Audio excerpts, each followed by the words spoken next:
grtv.ca, and today we're joined on the line by Dr. Tim Anderson, the author of The Dirty War on Syria, a book from Global Research Publishers. Dr. Anderson is a senior lecturer in political economy at the University of Sydney and researches in rights on development, rights and self-determination in Latin America, the Asia Pacific, and the Middle East, and he has published dozens of chapters and articles in a range of academic books and journals.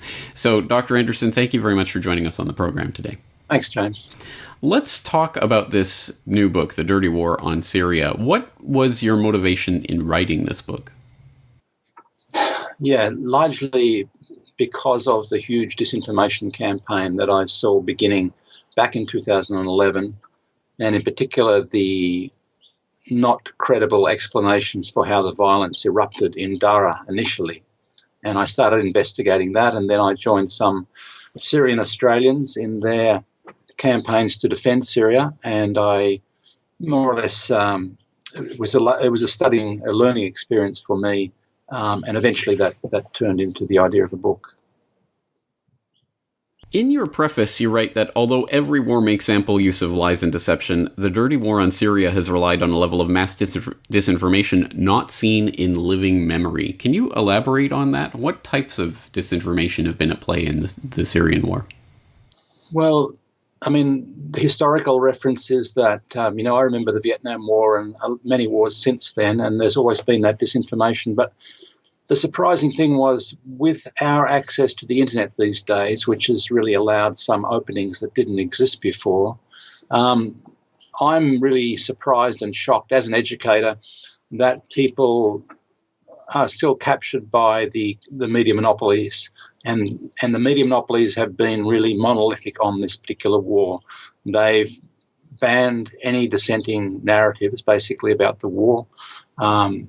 There are very clear limits where they will not go, and it's been disturbing really to see how many people, including, I should say, people on the left, liberal left people in Western countries, who are captured by this. They can't seem to find their way out of it. And so that's alarming to me as an educator, given that our educated populations these days in terms of formal education are higher than they've ever been. And yet the capture of public thought about this war, what they imagine it's about, the fact that they keep, even though they've been lied to many times before in previous wars not that long ago, there's an extraordinary success, really, that the Western powers have had in maintaining the sort of the narrative of this war. So, for example, initially you can look at the war in different phases, I suppose. Very quickly it turned into what I call a humanitarian intervention phase, where there were these claims that, and still persist, that the government is doing nothing but killing its own people. For 5 years, all the Syrian government and army has done is kill its own people. Well, a lot of people seem to swallow that, basically. And then came the next phase, really, which was the protective intervention, the idea that the Western governments are not really contributing to this war. They're actually playing some protective role by engaging in a war on terrorism against the most extreme groups in Syria and Iraq. Of course, let's remember that these al-Qaeda groups began in Iraq 10 years ago now, for similar reasons that they're being used in Syria. So that sort of narrative is really needs some challenging, and in a sense you could spend your whole life trying to argue with the myths of this war, and I decided with the book to just do that partially, because if you spend too much time on all of the fake stories that have been created, it's worth doing it to some extent, but you also have to pay attention to the actual experience of Syria and what's happening with this war. I call it the A story and the B story, basically. In addressing a Western audience, we have to talk about the myths to some extent, but we can't get totally involved in those myths or we'll miss the point. It's like talking about weapons of mass destruction in Iraq and not paying attention to what's actually happening in Iraq. It reminds one of that our quote attributed to Karl Rove, that we are the masters of reality. We go around creating reality, and you go around piecing it together. And yes, if we get caught up too much in the specific details, that's all we end up doing. So let's confront the foundational myth of this war, that it is a civil war. If that is not the case, what is the case? Yes, that you're right. It's one of the foundational myths that the idea it's a civil war and that somehow the Western powers are some independent arbiters or assessors of what's going on and people who are going to intervene to try and put things right. So, even this is another extraordinary thing about the misinformation campaign. Most of the elements of the real story have been admitted in Western sources and by Western officials, and yet that doesn't really upset the false narrative. So, for example, the Pentagon, US intelligence sources have admitted that there are hundreds of these groups, and that there are many thousands, up to tens of thousands of foreign fighters involved in these extremist groups. And the funding, I think initially there was a story about non-lethal aid to the opposition.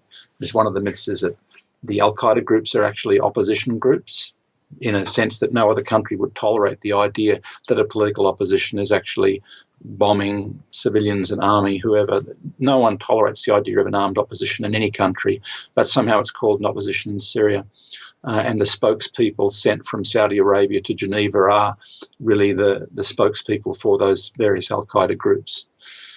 So, the civil war, to some extent there is a civil war. There has always been a Salafi faction, a Muslim Brotherhood type that's involved in armed insurrections in the past in Syria. But on this occasion, from the early days in 2011, there were large-scale foreign participation in the support for those groups, and that is how that group called Jabhat al-Nusra was created. It is a support front. That's what the words mean, the support front for the Syrian Salafis. Well, when they were defeated in Homs over 2012 into early 2013, really the internationalization of that conflict became massive through Turkey, through the Turkish borders, and that's where most of the arms and most of the fighters are coming these days, through Turkey. Let's talk about some of those specific incidents that form the fabric of this myth that's been woven around us for the last 4 or 5 years at this point. One of which, one that I'm sure everyone will be familiar with to some extent, certainly in my audience, will be the chemical weapons incident. But I want to talk more specifically about the Hula massacre, which came up in May of 2012, and it was the death of 108 people and non-fatal injuries to 300. A quite significant incident that was immediately trumpeted in the press as being done at the hands of pro-government militias. But the actual narrative of this is somewhat more complicated. Can you tell us a little bit about that incident? Yeah, in brief, because it's actually one of the detailed chapters of the book. That one and the chemical weapons incident, because they had such significance on an international scale in terms of they were attempts to incite greater levels of Western military intervention in Syria, and both of them failed. But the Hula massacre, for example, was in terms of its timing. You have to understand that after Dara, the Islamist groups went into the Hula region from Tripoli in Lebanon. This is at a time when Al Jazeera was covering up all of the foreign fighters coming out of Lebanon into that part of Syria. If you connect up the northern part of Lebanon with the Homs area, there was an idea of a caliphate being established in that area between Tripoli, including Tripoli and Homs, or around Homs city, let's say the western part of Homs province. That would have been an area bigger than Lebanon. So there was an attempt there to establish the seat of the Islamist insurrection in Homs, and they embedded themselves in Homs city, and it took actually some years before they were driven out of there. But they were initially most of them were driven out of Homs city, and this group was called the Farouk Brigade. There was another one called Khalid bin Walid Brigade, but the main group was the Farouk Brigade, which was a faction aligned with the so-called Free Syrian Army. The Free Syrian Army, we have to understand, has never been an army, really. It's been a conduit for weapons and finance, basically, to a range of groups. But Farouk was the biggest group, and it was a Syrian group. It was, if you like, the next generation of the Muslim Brotherhood in Syria, which had done a very similar insurrection in back in the early 80s. So in Hama. So the Farouk Brigade was effectively defeated around about that time. They were being driven out of, they and their partners, Jabhat al-Nusra, the official al-Qaeda group, which was immediately embedded itself with those two groups, in particular Farouk Brigade. Farouk had very strong social media. They were leading the way in terms of their videos and so on, pretending they were not Islamist extremists. Indeed, a number of Western think tanks branded them as pious Sunnis or non-sectarian or something like this, while they were ethnically cleansing Homs city, driving out the Christians in particular, killing pro-government people. They were reported in the Western media before the middle of, in May 2011 is the early point I can recall it. They were recorded with genocidal slogans, Christians to Beirut, Alawites to the tomb was the translation of their slogan. That was being reported even in Western media in May 2011. So while they had genocidal slogans, and they drove tens of thousands of Christians indeed to Beirut at that time, that was reported in the Christian newspapers at that time, they were imposing an Islamic tax. So they were driven out of Homs city by the Syrian army over the end of 2011, early 2012. And as they were leaving Homs city, they committed several massacres in villages around Homs city, one of which was Al-Hula, as you mentioned. Now, that one became important because it was a massacre of civilians just after the constitutional referendum and the congressional elections of early 2012. And they had indeed threatened to kill people who participated in those elections. Now, at that time, the United Nations still had a significant presence in Syria, and there was a UN committee which went to Hula under a Dutch general, Robert Mood, and they, at that time, the Hula area was occupied. It was held by the Islamist groups, by Farouk and Khalid bin Walid and Jabhat al-Nusra. Now, when Robert Mood and his group went to Hula, they heard conflicting stories about what had gone on there, and they offered to participate in further investigations. But at the UN level, they wound up that entire mission in Syria at that time and appointed another mission which was based in Geneva, which never went to Syria. They rapidly prepared a report which blamed the government with no individuals, no motive, no detail at all. They did, I think, 8 more interviews by Skype. In face of that, a number of reports were coming out from German, Dutch, Russian sources and Syrian sources about the participation of the Farouk Brigade in this. And you had the motive, you had the opportunity, you had the historical circumstance, you had 15 eyewitnesses. In one chapter of my book, I detail the evidence from 15 eyewitnesses. Some of it had to be translated from different languages because of the various journalists that were there at the time. But there were 15 eyewitnesses identifying particular people, some local families, the Farouk Brigade leaders themselves, that when they participated in it, and how they killed and who they killed them. So there's a great detail that Farouk Brigade and some of their local collaborators had murdered those people. Those people, by the way, were included people who had participated in the election, families of people who had participated in the election and were considered pro-government. That's why they were killed. But of course, you know, the so-called official truth, you know, about Hula from this second UN committee, co-chaired by a North American diplomat, was pretending to, you know, write the official truth outside Syria. But that collapsed largely because of the Russian and Chinese role in the Security Council. Well, you do an admirable job of summing up that incident, and as you say, there is much more detail in the chapter in the book itself. So I will direct people there for more information on that. Let's step back to the meta level here. Given that this is not a Syrian civil war and is in fact a war of imperial aggression from outside the country, or fomented from outside the country, why? What is the purpose of this? Why Syria? Why now? Well, let's not forget, if you're talking meta-narratives, Afghanistan, Iraq, Libya, and Iran, which for a number of years, it seemed like it was the beginning of World War III. You know, this entire unilateral disarmament process, which the Iranians patiently participated in for many years and eventually got an outcome because, to the chagrin of the leaders of Israel, the Washington decided that it was Iran was too difficult at this time when they were bogged down with Syria. But if you look at the whole region for the last 15 years or so, it's really been an attempt to do a clean sweep across the region and dismantle any sort of independent regime, including a regime such as that of Saddam Hussein, which was previously collaborating with the US but became a rogue in some sort. That this was part of a project which George W. Bush and Condoleezza Rice called the New Middle East, the idea of a new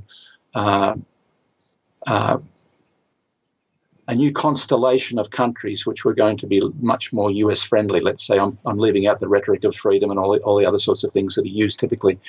But in effect, they thought they'd succeeded in Afghanistan and Iraq. They did succeed in destroying Libya, and Syria was next on the list, effectively. Syria was and this has been spelt out very clearly and very openly by a number of US politicians. I saw just yesterday one of the candidates for the election back in 2012 spelling out exactly what it was, and that Syria was strategically located. It was a conduit between Iran and Hezbollah, which was considered a major threat to Syria. They were an important link in the chain in providing weapons to the Palestinian resistance. They were the only major ally of Iran in the region.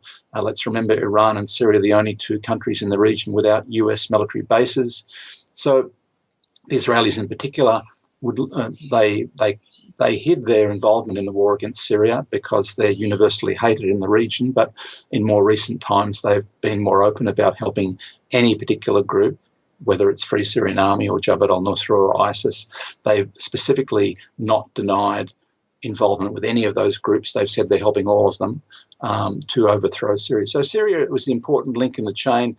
Iran, the last major independent in the country in the region, but the Obama administration admitted last year that was just too hard, put it in the too hard basket, put it on the back burner, as indeed Syria was on the back burner. Let's remember the US had sanctions against Syria during the occupation of Iraq. Syria had taken the largest number of refugees from Iraq, up to 2 million refugees.